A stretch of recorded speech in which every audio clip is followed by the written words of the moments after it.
Hello student, हम पढ़ने जा रहे हैं हिंदी व्याकरण पाठ पदबंध और आज हम देखेंगे इस पाठ का भाग दूसरा। आज हम पढ़ने जा रहे हैं पदबंध के प्रकार। उसके पूर्व भाग एक में हमने पदबंध किसे कहते हैं इसके बारे में विस्तृत जानकारी ली। एक बार फिर हम उसे दोहराते हैं। पदबंध अर्थात जब एक से अधिक पद सामूहिक रूप में किसी एक व्याकरणिक इकाई जैसे संज्ञा, सर्वनाम, विशेषण, क्रिया तथा क्रिया विशेषण की तरह काम करे तो उस बंधी हुई इकाई को पदबंध कहते हैं। यदि दूसरे शब्दों में कहा जाए तो अनेक पदों के योग से बना हुआ एक वाक्यांश जो वाक्य में एक ही पद का काम करता है वह पदबंध कहलाता है।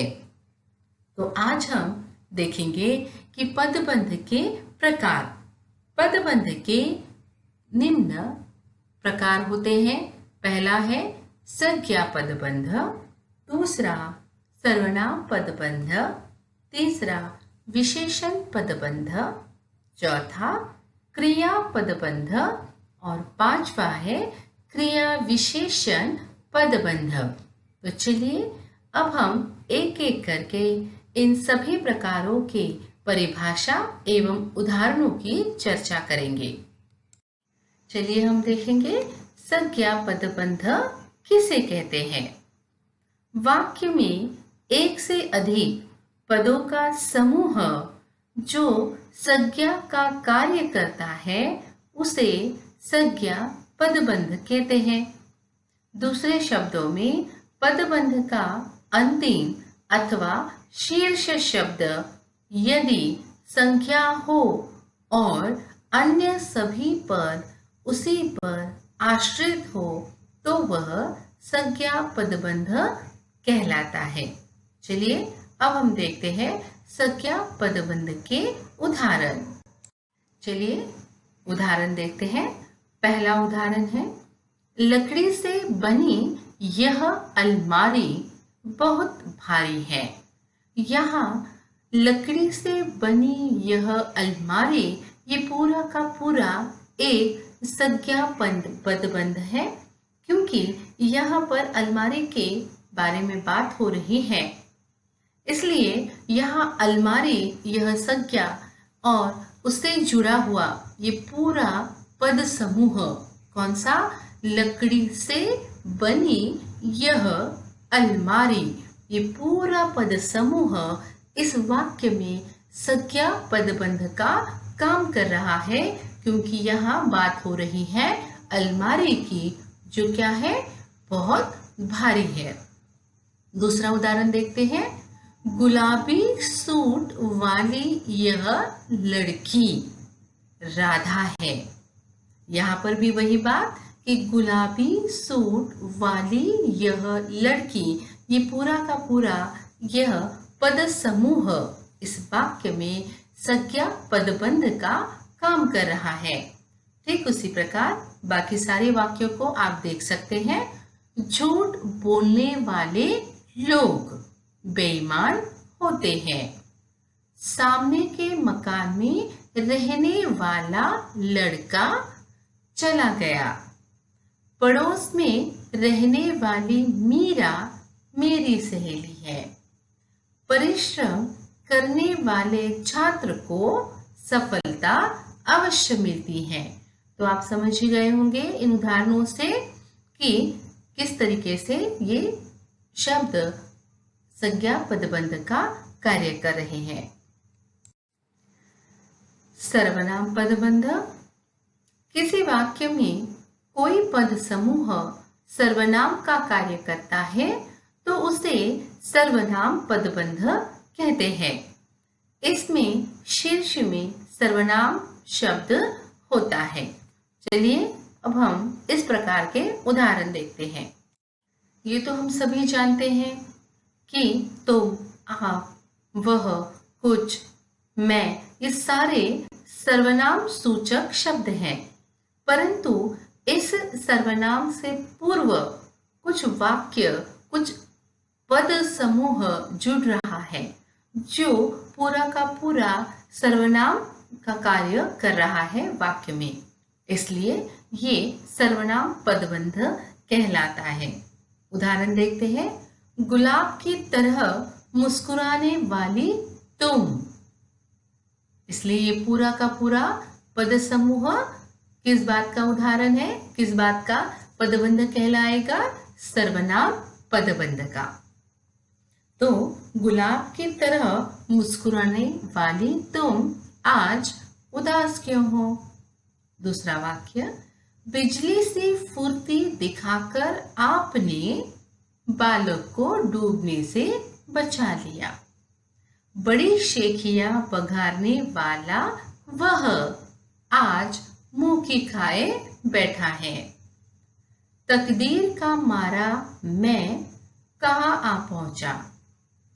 विदेश से आए अतिथियों में कुछ हिंदी जानते हैं। दीन दुखियों की सेवा करने वाले आप कौन हैं? मंदिर में खड़ा मैं माताजी की प्रतीक्षा कर रहा था। विशेषण पदबंध। वह पदबंध जो संज्ञा अथवा सर्वनाम की विशेषता बतलाता हुआ विशेषण का कार्य करे उसे विशेषण पदबंध कहते हैं। दूसरे शब्दों में पदबंध का शीर्ष अर्थात शुरुआत वाला शब्द अथवा अंतिम शब्द यदि विशेषण हो और अन्य सभी पद उसी पर आश्रित हो तो वह विशेषण पदबंध कहलाता है। विशेषण पदबंध के उदाहरण। पहला वाक्य है, भजन गाती हुई औरतें मंदिर से बाहर निकली।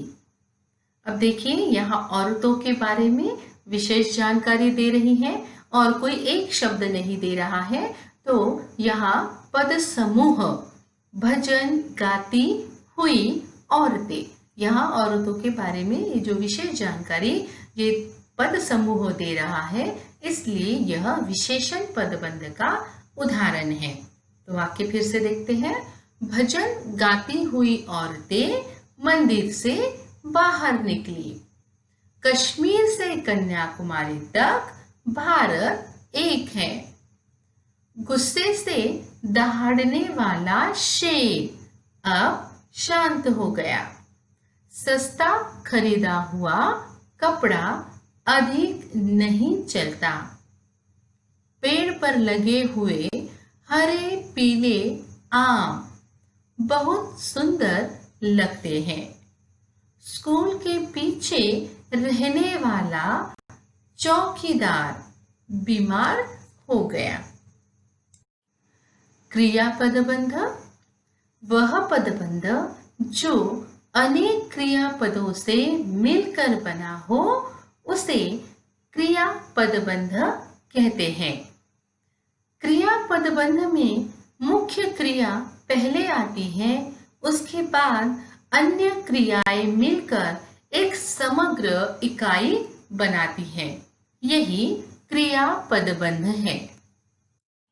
क्रिया पदबंध के उदाहरण। पहला उदाहरण है, नाव पानी में डूबती चली गई। दूसरा, मैं मंदिर से वापस आ रही थी। तीसरा, जहाज मुंबई तट के पास डूबता चला गया। चौथा उदाहरण, मैं अमेरिका जाकर रहूंगा।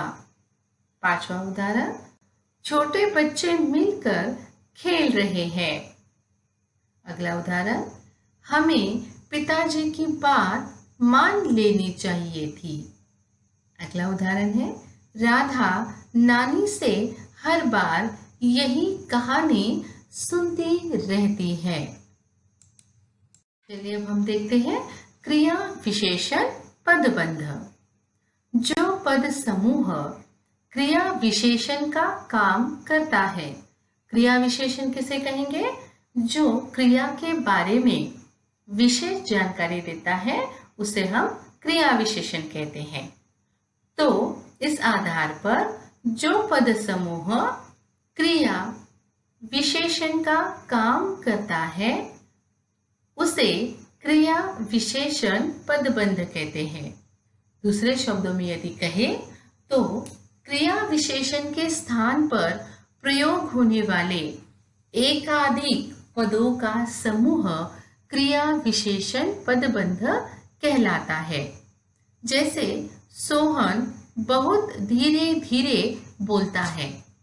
यहाँ बहुत धीरे धीरे क्रिया विशेषण पदबंध है क्योंकि यह बोलना क्रिया की विशेषता बतलाता है। इसमें धीरे क्रिया विशेषण शीर्ष पद है तथा बहुत आश्रित पद है। चलिए अब हम देखते हैं क्रिया विशेषण पदबंध के उदाहरण। पहला उदाहरण है, कार बहुत धीमी गति से चल रही थी। छोटा बच्चा दौड़ते दौड़ते थक गया था। वे सब व्यक्ति जोर जोर से बात कर रहे थे। पिछले सभी दिनों की अपेक्षा आज सर्दी अधिक है। युवराज बहुत अच्छा खिलाड़ी है। खबर मिलते ही वह सिर पटक पटक कर रोने लगा। कश्मीर से कन्याकुमारी तक भारत एक है। तो देखा आपने कि हमने इस पूरे भाग में पदबंध के पांचों प्रकार संज्ञा पदबंध, सर्वनाम पदबंध, विशेषण पदबंध, क्रिया पदबंध और क्रिया विशेषण पदबंध की चर्चा की है। आशा करती हूँ कि पदबंध अर्थात क्या और पदबंध के प्रकार एवं उनके उदाहरण आप अच्छे तरीके से समझ गए होंगे। धन्यवाद।